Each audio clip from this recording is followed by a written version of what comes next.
And we are live. Fantastic. Well, as we're waiting for a couple of folks to join us, I don't know if you can see what my mug says. We can do this. Coffee. Welcome to our inaugural coffee chat. I'm so excited. The idea behind coffee chat discussions with Sophie was really born out of wanting to connect to the profession, connect to who's doing what in public health education and health promotion, and learn a little bit more of the different faces of health educators out there in different roles and workplaces and workplace settings. So maybe some folks will join us today. I realize it's a holiday for many, so that may prohibit some. Otherwise, we'll certainly circle back and repost this on some of our social media channels so that we can check in. But I'd like to start off. So my name is Heather Flattery. I'm the Manager of Membership and Marketing at the Society for Public Health Education. Thank you for joining us. And I am joined today by Kelsey Cowles, who's with the Network of National Libraries of Medicine, correct? And you guys are part of the NIH? Yeah, that's right.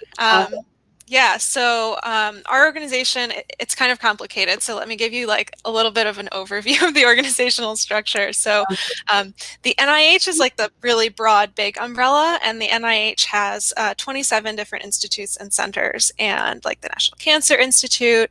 And one of those is the National Library of Medicine, which is the world's largest biomedical library. You might be familiar with NLM resources like PubMed or Medline Plus. That's sort of what they're known for, is making these freely accessible digital health information resources. And then the National Library of Medicine, they sponsor a program, which is who I work for, which is called the Network of the National Library of Medicine, or NNLM. Okay. And yeah, so it's funny because we actually changed our name in 2020. The acronym stayed the same, so we're still NNLM, which we were before, but we used to be called the National Network of Libraries of Medicine, and now we're the Network of the National Library of Medicine. So we changed that to reflect that we're not just like medical libraries. Actually, most of our organizational members are probably not libraries. They're public health organizations, community-based organizations, public libraries, academic libraries, et cetera. That's actually really interesting to make that distinction, probably, because that could have been a little bit misleading. I think we often face that sometimes too with Society for Public Health Educators, and sometimes people are like, am I a health educator? Like, I don't know if I am that thing. And it's funny because we're currently in the process of ramping up for our annual conference, which we do every spring at Sophie. And I was just speaking with some different folks who are looking at doing exhibiting and sponsorship. And one of them was actually part of an affiliate out of like a university. So they worked with NNLM, and they have different grant funding, I think, for some of these different components, and maybe concentrated focus areas related to study or academic study or research. But yeah, they're built within the academic setting. So I think that that's really important too. So maybe could you tell us a little bit about, you're a librarian, right? Is that fair to say? Yes. So what's like a day in the life for kind of some of the work you're doing? And I realize that might be a little bit different given the current dynamic that we find ourselves in this virtual space of learning and engaging and researching. But maybe like, what does that look like for you? I know you were doing a lot of different webcasts and sort of like viral learning last week. And so what does that look like? Yeah, absolutely. So I am a librarian by training. I have a master's in library and information science. I would say that my current job is not like a traditional librarian position. So a lot of what academic librarians are going to be doing is like working with faculty and students on, how to find resources for their research and things like that.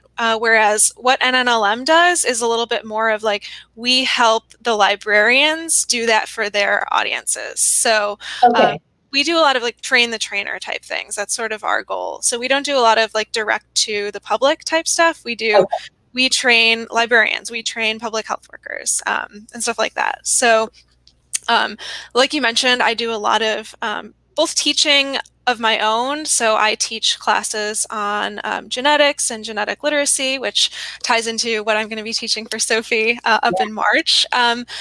But I also host a lot of different webinars for various audiences. So while my audiences are mostly trend towards being academic, so my title is academic coordinator, so that's who I mostly work with. I also teach a lot of sort of public health oriented things, like evidence-based public health. I teach or I host a misinformation webinar series, which is CHES eligible, and we did like a mini series in the fall, and we're doing a mini series this spring as well. We have one coming up on early March on vaccine misinformation, which should be, it's going to be really popular. I think it's going to be a fantastic presentation. So I really spend a lot of time like finding and wrangling expert speakers to come and talk to our audiences about things. But another big portion of what I do is NNLM provides funding opportunities. So we give out small grants for libraries, public health organizations, whoever, to do health programming. So, and we've had to sort of tailor that to the COVID thing. So whereas before we were giving a lot of awards for, say, community-based organizations to come into a public library and give health programming, now we're doing that in a virtual sense. So we have like a virtual health programming award, and we fund those same CBOs to do their programming virtually.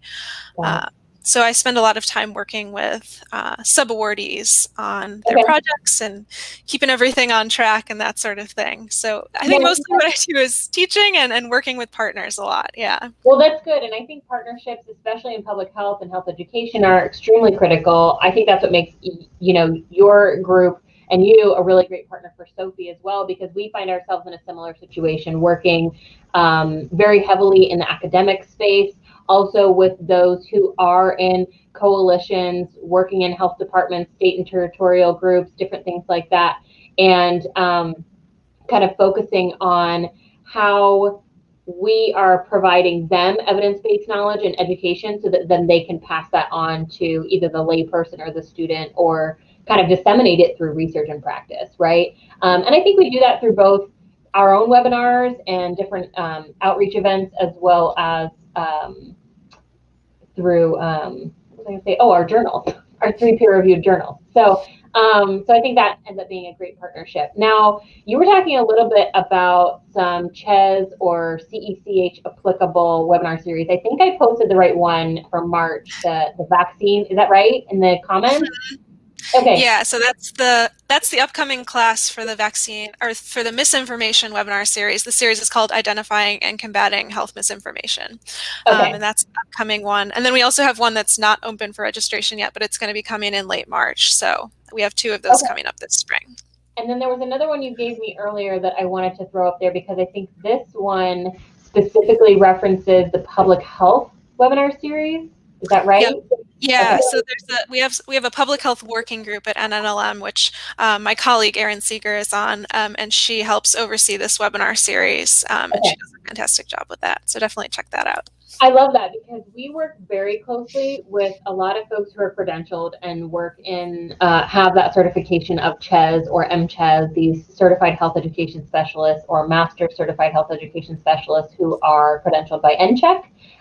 So I think that that's another great way for us to continue to expand our member benefits and our outreach by sharing these free opportunities with our members and non-members as well.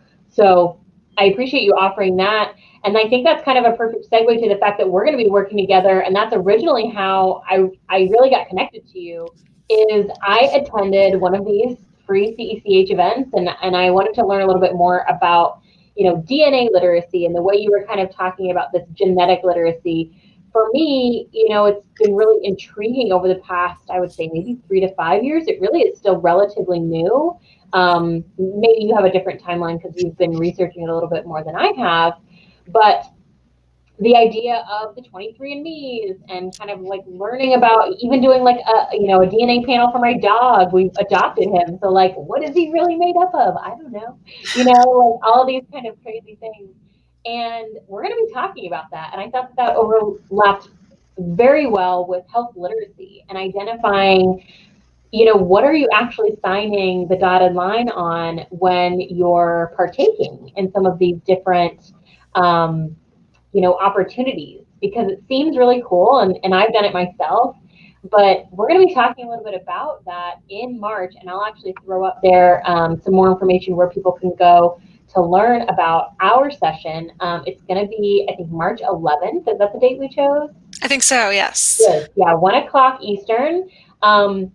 And so you can check out more on the Sophe calendar, and the link is here in the web screen, so you can screenshot that or check that out.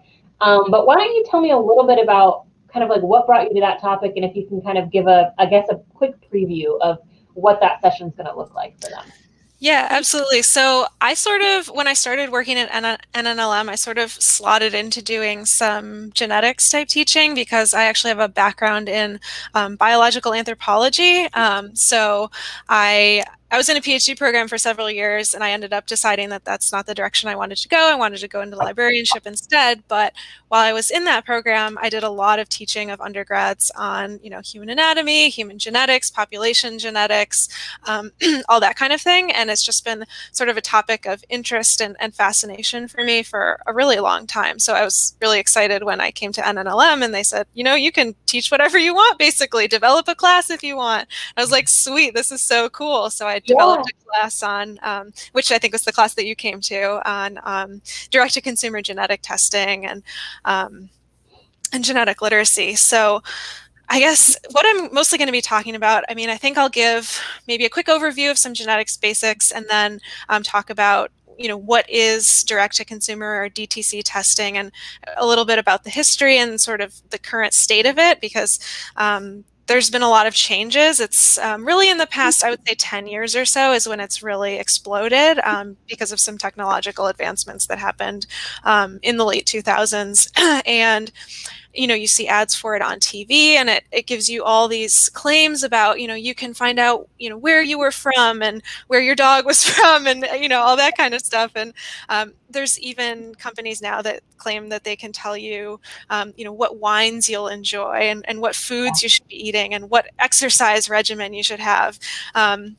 So I would say there are very lofty claims, and then where the science actually is, I think is a little bit different. And so I really enjoy talking about that disparity because I think it's really important to, understand, what you're actually learning when you're taking one of these tests. Even if you're doing it for infotainment, you're spending money on it. So you should at least have some idea what you're getting for your money. But I think it's also important to sort of situate these tests within a broader picture of just the importance of genetics and genetic research in society in general and in medicine today.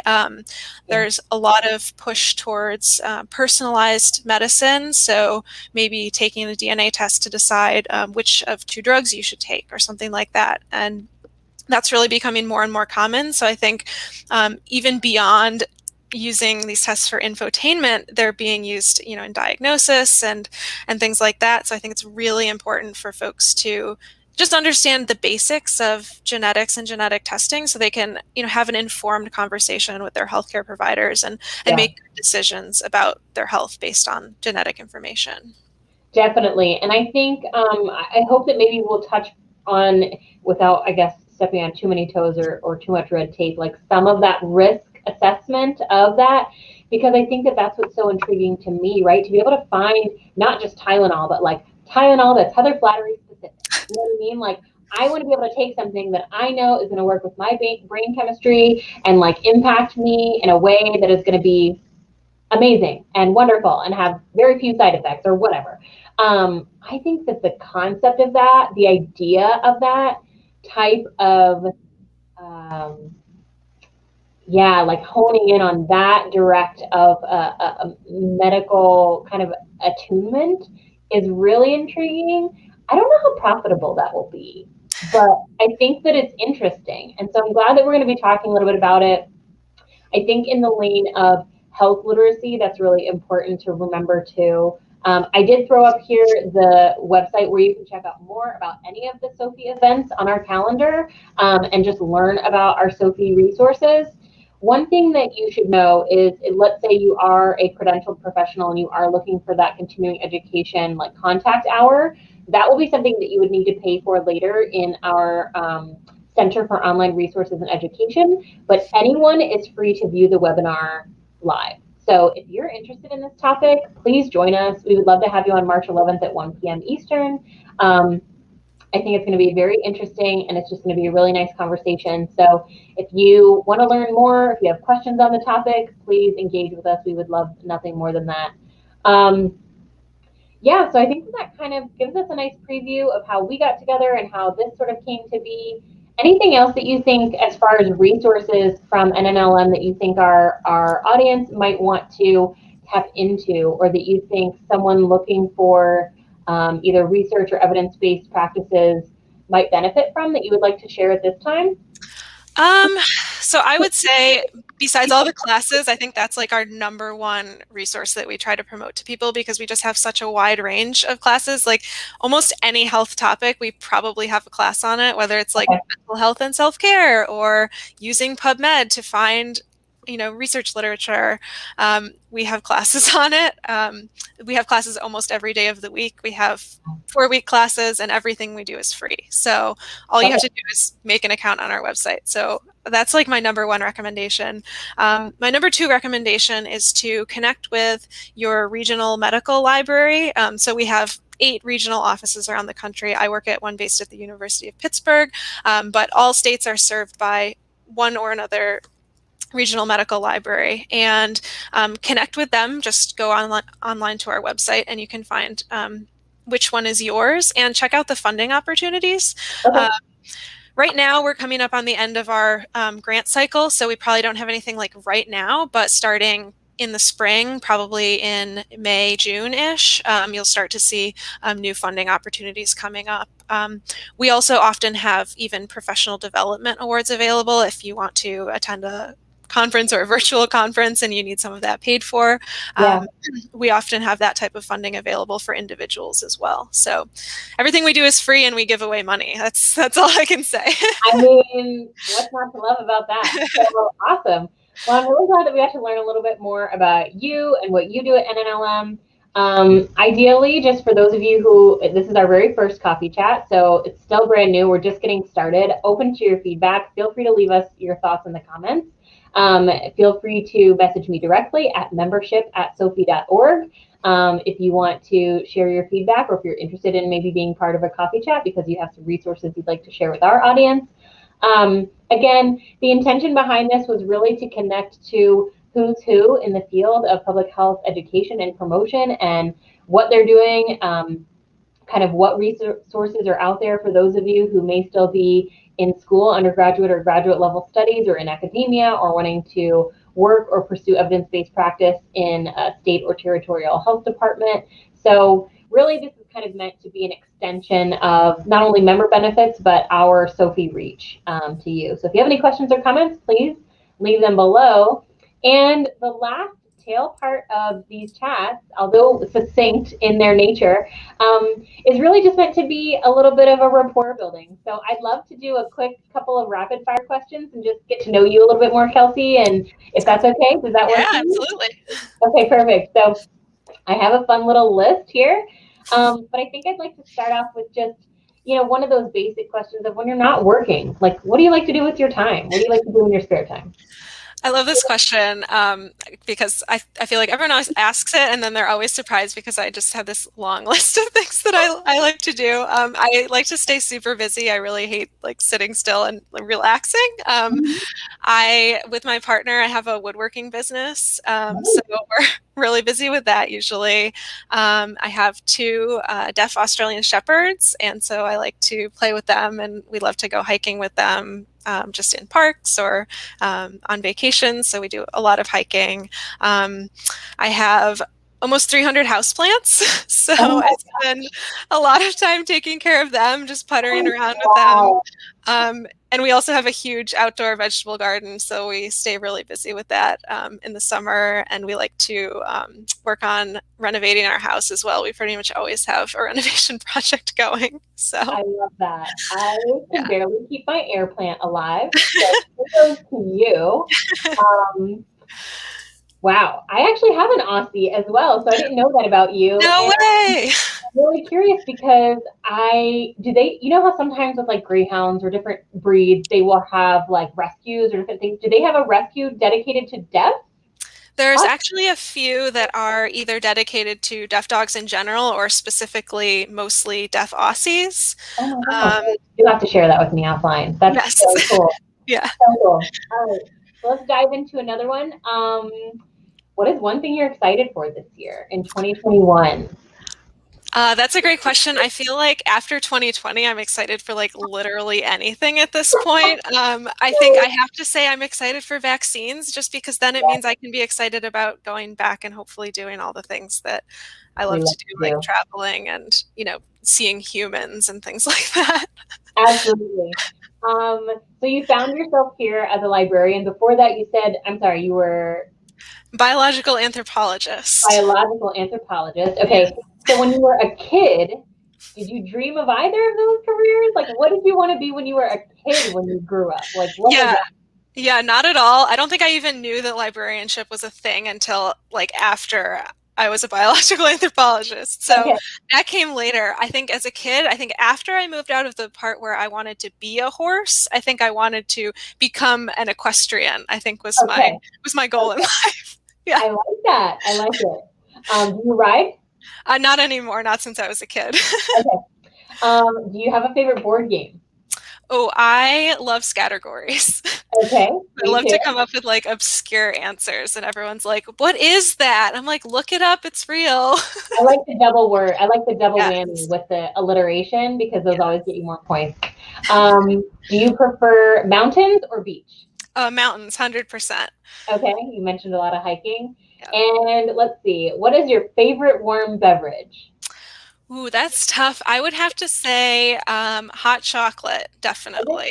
Okay. Not a coffee person. Tea's okay, but hot chocolate is where it's at. Have you tried it with a pinch of cayenne?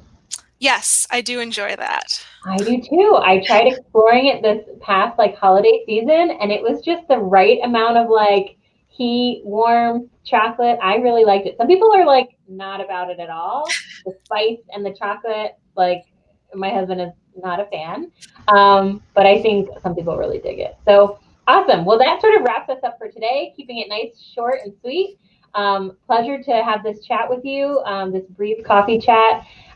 Don't forget, for those of you watching, we have our event on March 11th, 1 p.m. Eastern. You can check out more on the Sophe website. That's www.sophe.org/calendar to learn more about all the things we've got going on. Feel free to review this video for any of the NNLM calendar events, and there's many opportunities for free CECH or continuing education contact hours if you happen to be a credentialed professional. So thanks so much. We look forward to seeing you next time on our next coffee chat, and bye for now.